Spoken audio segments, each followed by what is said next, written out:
अस्सलाम वालेकुम एवरीवन। आज हम इस वीडियो में पिक 16F877A के ऊपर अप और डाउन काउंटर बनाएंगे और अप डाउन काउंटर के साथ साथ हम देखेंगे कि PWM का जो ड्यूटी साइकिल है वो हम किस तरीके से वेरी कर सकते हैं।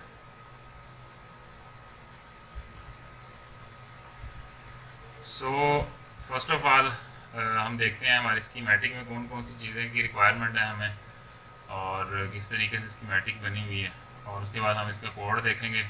कोड में मैं आपको सारा एक्सप्लेन करूँगा किस तरीके से चीज़ें चल रही हैं और आप अपने पास इसको किस तरीके से बना सकते हैं। फर्स्ट ऑफ ऑल हमारे पास यहाँ पे आप देख रहे हैं पिक 16F877A है और उसके साथ हमारे पास दो बटन्स लगे हुए हैं यहाँ पे, और यहाँ पे हमारे पास एक एलईडी लगी हुई है जो कि PWM पिन के साथ कनेक्टेड है, विच इज़ CCP1। और उसी के साथ हमने एक ओसिलोस्कोप भी लगाई हुई है ताकि हम प्रॉपरली देख सकें कि यहाँ पे सिग्नल क्या आ रहा है। और जो हमारे पास नीचे आप देख रहे हैं यहाँ पे 7 सेगमेंट के डिजिट्स हैं, और इनके जो 7 सेगमेंट्स हैं फ्रॉम A to G वो पोर्ट D के साथ कनेक्टेड हैं। यहाँ पे आप देख रहे हैं सब के सब पैरेलल में कनेक्टेड है, और नीचे जो है वो इनके डिजिट्स को कंट्रोल करने के लिए 4 डिजिट्स को कंट्रोल करने के लिए 4 पिन्स हैं from D1 to D2 D3 D4, और ये हमारे पास कंट्रोल हो रही हैं पोर्ट B की पहली 4 पिन से RB0 से लेके RB3 तक। ठीक है, तो ये सारी स्कीमेटिक है इसकी, और जो वर्किंग है वो इस तरीके से होती है कि हम अपने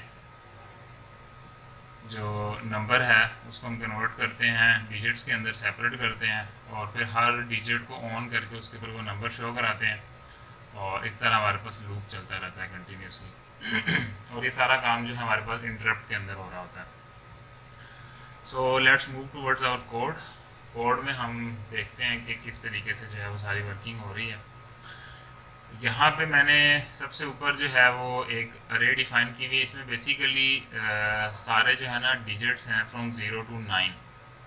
सो जो 0 डिजिट है वो उसका नंबर जो है वो पोर्ट के ऊपर, पोर्ट डी जो है हमने क्योंकि पोर्ट डी पूरी यूज़ कर रहे हैं, सो उसके ऊपर अगर हम 63 नंबर लिखेंगे, 63 को अगर हम क्विक कन्वर्टर से कन्वर्ट करें तो बाइनरी के अंदर वो ये बनता है। क्योंकि अब हमने ज़ीरो लिखना है तो बेसिकली अगर हम राइट साइड से देखें तो ABCDEF, और जो ये अंदर वाला होता है हमारे पास जो सेगमेंट है वो हमारे पास ऑन नहीं होता। सो ये ज़ीरो के लिए हमारे पास ये सारे सेगमेंट्स ऑन होते हैं A to F। सो हमारे पास इस तरीके से 63 नंबर जो है वो उसका बाइनरी बन जाता है हमारे पास। इसी तरह से मैंने सारे जो नंबर्स हैं, अगर हम सिक्स को देखें तो 6 का बाइनरी बन रहा है 110। सो A 0 होगा और B और C सिर्फ 1 होंगे। तो अगर हम इसमें देखें तो B ये हमारे पास है और C ये है हमारे पास, तो ये दोनों 1 होंगे तो हमारे पास नंबर 1 बन जाएगा, यानी कि दोनों ऑन हो गए तो ये नंबर 1 बन जाएगा। तो इसलिए इसका जो बाइनरी कोड है वो 110 है और उसका डेसिमल नंबर जो है वो 6 बनता है। तो इसी तरह से 0 1 2 3 अप टू 9 तक हमने जो है वो डिजिट्स, जो 10 डिजिट्स हैं हमारे पास, वो हमने सेपरेटली इस अरे के अंदर स्टोर कर लिए हैं। और उसके बाद हमारे पास एक नंबर है, नंबर को हम यूज़ करेंगे जो नंबर हम अप डाउन काउंट कर रहे हैं। उसके बाद हमारे पास 4 डिजिट्स हैं, हर डिजिट के ऊपर कौन कौन सा नंबर आना है, और इसके अलावा डिफरेंट फ्लैग्स हैं हमारे पास, बटन का स्टेटस है, अपडेट PWM का स्टेटस है। ये डिफरेंट चीज़ें जो है ना वो हम इसमें भी देखेंगे किस तरीके से यूज़ होती हैं। सो इसमें हम टाइमर ज़ीरो को यूज़ कर रहे हैं इंटरप्ट जनरेट करने के लिए। ठीक है, और टाइमर ज़ीरो में हम बेसिकली हमारे पास क्योंकि 1 मिली सेकेंड के ऊपर ये रन कर रहा है, सो टाइमर ज़ीरो का इंटरप्ट जो है वो हर 1 मिली सेकेंड के बाद आता रहेगा हमारे पास।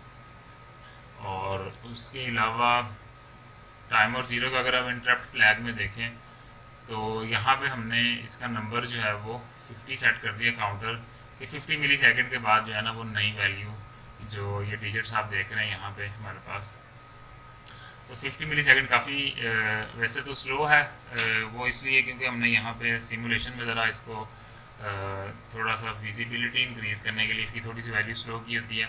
रियल लाइफ के अंदर आप इस नंबर को चेंज करके अपनी स्पीड की रिक्वायरमेंट जो है ना वो सेट कर, अपडेट रेट जो है ना वो सेट कर सकते हैं काउंटर से। और अभी हम सबसे पहले मेन में चलते हैं। मेन में जो कोड है उसमें हमने पोर्ट जो डी है उसको हमने आउटपुट बना लिया है। उसको आउटपुट हमने इसलिए बनाया क्योंकि हमने जो 7 सेगमेंट्स हैं उनको ड्राइव करना है पोर्ट डी को यूज़ करके फ्रॉम ए टू जी। तो हम इसके आखिरी पिन यूज़ नहीं कर रहे, पहले 7 पिन यूज़ कर रहे हैं क्योंकि 7 सेगमेंट्स हैं हमारे पास। और उसके बाद हमने पोर्ट सी को भी ज़ीरो आउटपुट डिक्लेयर कर दिया कंप्लीट उसको। और वहाँ पे वो हमें इसलिए ज़रूरत है क्योंकि यहाँ पे हमने RC2 जो पिन है CCP1 ये PWM1 की पिन है, इसको हमने यूज़ करना है जिससे हम अपना जो अप डाउन नंबर जो है वो अप डाउन करेंगे तो उससे हमारे पास क्या होगा कि PWM की जो ड्यूटी साइकिल है वो कंटिन्यूसली चेंज होता रहेगा।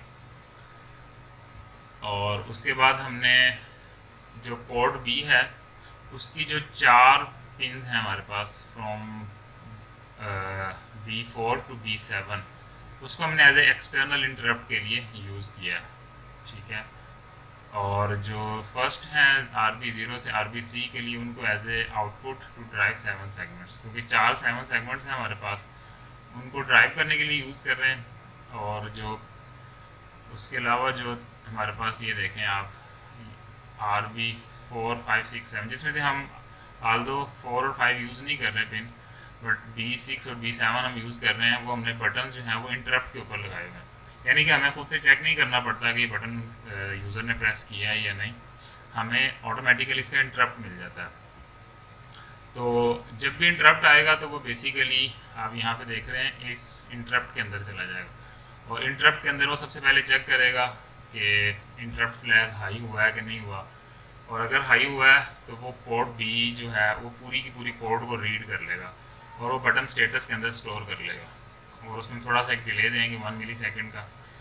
और उस बटन स्टेटस को फिर हम चेक करेंगे कि क्या अप काउंटर यानी कि अप का बटन प्रेस हुआ है या डाउन का बटन प्रेस हुआ है, ठीक है। अगर अप का बटन प्रेस हुआ है तो हम नंबर को प्लस प्लस कर देंगे, और अगर नंबर 100 से ज़्यादा हो जाता है सो इस केस में हमने 100 की एग्जांपल ली है, आप यहाँ पे 9999 भी कर सकते हैं क्योंकि हमारे पास टोटल तो दिखाने के लिए जो है वो 4 डिजिट्स हैं हमारे पास।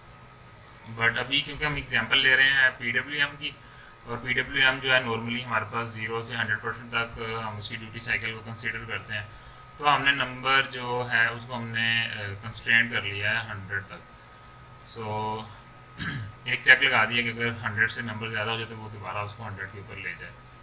और उसके बाद क्योंकि हमने हर डिजिट के ऊपर अलग अलग नंबर शो करना, जैसे अगर 100 है तो इसमें हमारे पास सबसे जो राइट साइड वाला डिजिट होगा उसके ऊपर 0 शो होगा, फिर 0 और फिर 1 शो होगा।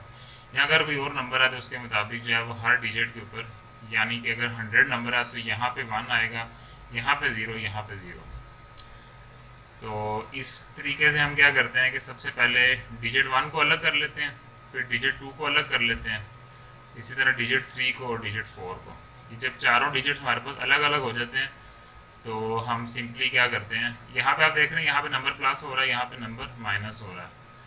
और नंबर हम 255 तक क्यों लेके जा रहे हैं, वो इसलिए क्योंकि हमारे पास जो PWM होती है वो 0 से लेके 255 तक होती है मैक्सिमम वैल्यू, यानी कि अगर आप 255 नंबर उसके PWM सेट करेंगे ड्यूटी साइकिल तो वो 100% कंसीडर होगी। और जब हमारे पास कोई भी बटन प्रेस होता है तो हम एक फ्लैग सेट कर देते हैं खुद से, जिसको अपडेट PWM का नाम देते हैं, और इस फ्लैग को हम फिर यूज़ करते हैं वाइल लूप के अंदर। तो आप यहाँ पे देख रहे हैं कि अगर PWM अपडेट हुई है तो हम उस फ्लैग को दोबारा 0 कर देंगे और PWM को हम सेट कर देंगे उस ड्यूटी साइकिल में। ये मैं अभी एक्सप्लेन करूँगा आपको कि किस तरीके से नंबर आया हमारे पास। तो यहाँ पे मेन में हम देख रहे थे ये सारी चीज़ें हमने सेट कर दी हैं। उसके बाद हमने जो एक्सटर्नल इंटरप्ट्स हैं जो पोर्ट बी के ऊपर जो यहाँ से हम बटन वगैरह प्रेस करेंगे तो इनको एज एक्सटर्नल इंटरप्ट हमने सेट कर दिया। और हमने पेरिफेरल इंटरप्ट्स, क्योंकि हम एक्सटर्नल इंटरप्ट ले रहे हैं तो पेरिफेरल इंटरप्ट जो हैं वो ऑन होने चाहिए और ग्लोबल इंटरप्ट भी ऑन होना चाहिए। तो ये तीनों चीज़ें हमने ऑन कर दी हैं। उसके बाद हमने टाइमर 0 को इनिशलाइज़ कर दिया। टाइमर 0 हमने यहाँ पे ऊपर देखा था कि हमने उसकी सेटिंग की है फॉर 1 मिली सेकेंड। ठीक है, ये सारी सेटिंग्स हो गई हैं। उसके बाद हमने टाइमर इनिशलाइज़ कर दिया। टाइमर इनिशलाइज़ करने के बाद इनिशियली जो है वो नंबर, क्योंकि नंबर 0 से हमने जनरेट किया है, 0 से स्टार्ट किया हमने, तो वो जस्ट अगर आप चलाएंगे तो सारे डिजिट्स के ऊपर जो है ना वो 0000 शो होना शुरू हो जाएगा। उसके बाद हम क्या करेंगे कि PWM1 जो है उसको इनिशलाइज़ कर देंगे 5 किलोहर्ट्ज़ के ऊपर। ठीक है, और ये अगर आपने PWM जो बेसिक बिल्ट इन लाइब्रेरी अगर आपने वो यूज़ करनी है तो यहाँ पे जो सिस्टम लाइब्रेरीज़ हैं उसके अंदर आप जाके PWM को ऑन कर दें। और इसके अंदर डिफरेंट फंक्शंस होते हैं हमारे पास, PWM1 इनिशलाइज, PWM2 इनिशलाइज, इस तरह 2 डिफरेंट PWM के सेक्शंस होते हैं, उनको हम यूज़ कर सकते हैं। उसके बाद हम थोड़ा सा डिले देंगे ताकि हमारे पास PWM स्टेबल हो जाए। उसके बाद हम PWM को स्टार्ट कर देंगे और इनिशियली जो है वो हम PWM1 की ड्यूटी जो है वो 0 सेट कर देंगे। तो शुरू में हमारे पास कोई भी आउटपुट नहीं आ रही होगी। और उसके बाद हमारा मेन लूप चलता रहेगा। मेन लूप का काम सिर्फ यही है कि उसने ये चेक करना है कि क्या PWM की वैल्यू चेंज हुई है। अगर चेंज हुई है वो इससे पता चल जाएगा हमने अपडेट PWM के फ्लैग से। और उसके बाद हमने सिंपली क्या करना है, जो भी नंबर सेट किया हुआ है तो उसको वो कन्वर्ट कर देगा 0 से 255 के अंदर। सो अगर नंबर 0 है यानी कि कोई ड्यूटी साइकिल सेट नहीं किया हुआ हमने, तो 0 इस सारे से मल्टीप्लाई होगा तो आंसर 0 आ जाएगा हमारे पास। तो ड्यूटी साइकिल 0 जैसा कि इस लाइन के अंदर लिखा। और अगर नंबर फर्ज करें 50 है तो 50 जब 100 से डिवाइड होगा तो 0.5 आएगा। 0.5 जब 255 से मल्टीप्लाई होगा तो वो 127 के अराउंड नंबर बनेगा।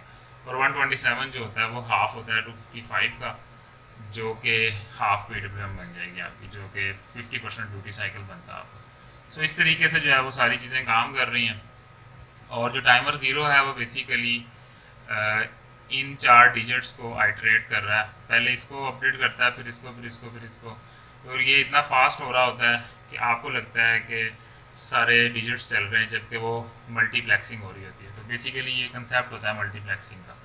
इसमें हम बेसिकली कर क्या रहे हैं, हम सिर्फ ये देखते हैं कि अभी डिजिट का नंबर जो है हम किस डिजिट के ऊपर नंबर लिखना है हमने, और उसको हमने, क्योंकि पोर्ट B से हम कंट्रोल कर रहे हैं, तो अगर हम फर्स्ट डिजिट के ऊपर लिख रहे हैं तो पोर्ट B की जो F3 पिन है, जो कि आप ये देख रहे हैं, ये डिजिट 1 के साथ कनेक्टेड है, जो कि ये वाला डिजिट है। ठीक है, इस तरीके से जो है वो आप इसको ऑन करेंगे, बाकियों को ऑफ कर देंगे। और उसके ऊपर आप पोर्ट D के ऊपर जो डिजिट हमने ऊपर अरे डिफाइन की थी उसमें से आप वो नंबर चूज़ कर लेंगे। वो जो भी नंबर होगा वो यहाँ से पिक हो जाएगा ऑटोमेटिकली।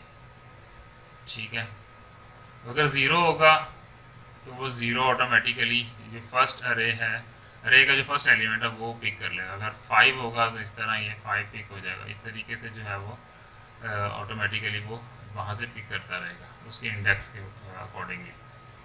और उसके बाद हमने सिंपली क्या करना है कि एक दफ़ा जब हम इसको राइट कर लेते हैं इस नंबर को, फिर हमने अगले डिजिट की बारी आती है। क्योंकि अगर हमने लेट से 49 लिखा हुआ तो यहाँ पे 4 आना और यहाँ पे 9 आना। तो यहाँ पे 9 लिखने के बाद वो डिजिट को इंक्रीज़ करेगा, यानी कि अब अगले डिजिट की बारी है उसके ऊपर हमें नंबर लिखना है। तो वो यहाँ से आपका डिजिट इंक्रीज़ हो रहा है। और क्योंकि हमारे पास मैक्सिमम 4 डिजिट्स हैं तो वो अगर 4 से ऊपर जाता तो वो दोबारा 0, यानी कि वो इसके ऊपर ले आएगा वापस 0 1 2 3। यहाँ पे जाके जब वो 4 से ऊपर जाएगा तो वो वापस इसके ऊपर आ जाएगा। तो ये सारा कोड है, इस तरीके से वर्किंग कर रहा है। आप इसकी सिमुलेशन देख लेते हैं कि सिमुलेशन के अंदर वो किस तरीके से काम कर रहा है। और कोड के इसमें यहाँ पे आप देख लें जो फ्रीक्वेंसी रखी हुई है ना वो 8 मेगाहर्ट्ज़ है। सो आपने यहाँ पे भी 8 मेगाहर्ट्ज़ सेट कर देना और प्रोग्राम की फ़ाइल लोड कर लेनी है, ओके करना है।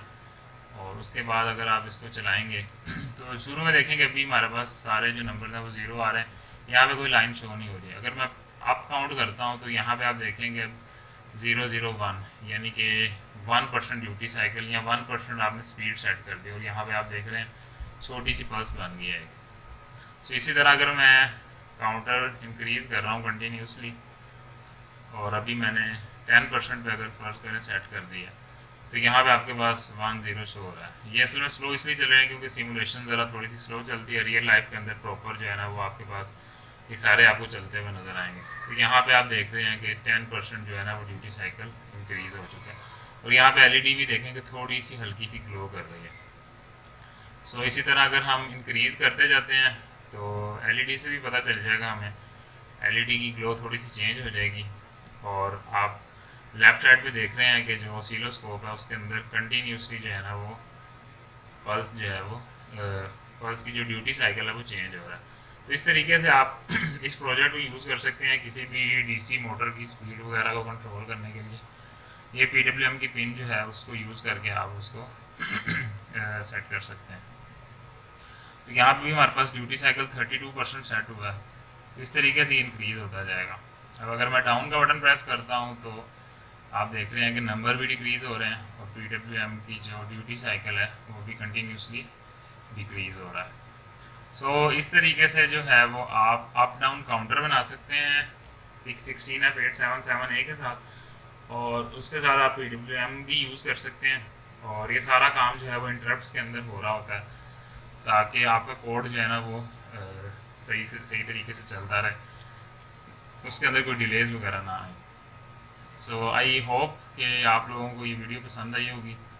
अगर आपको ये वीडियो अच्छी लगी है तो प्लीज़ इसको शेयर करें, और अगर आप चैनल पर नए आए तो please subscribe to my channel, और अपने दोस्तों के साथ शेयर करें, वीडियो को लाइक करें। Take good care of yourself. अल्लाह हाफिज़।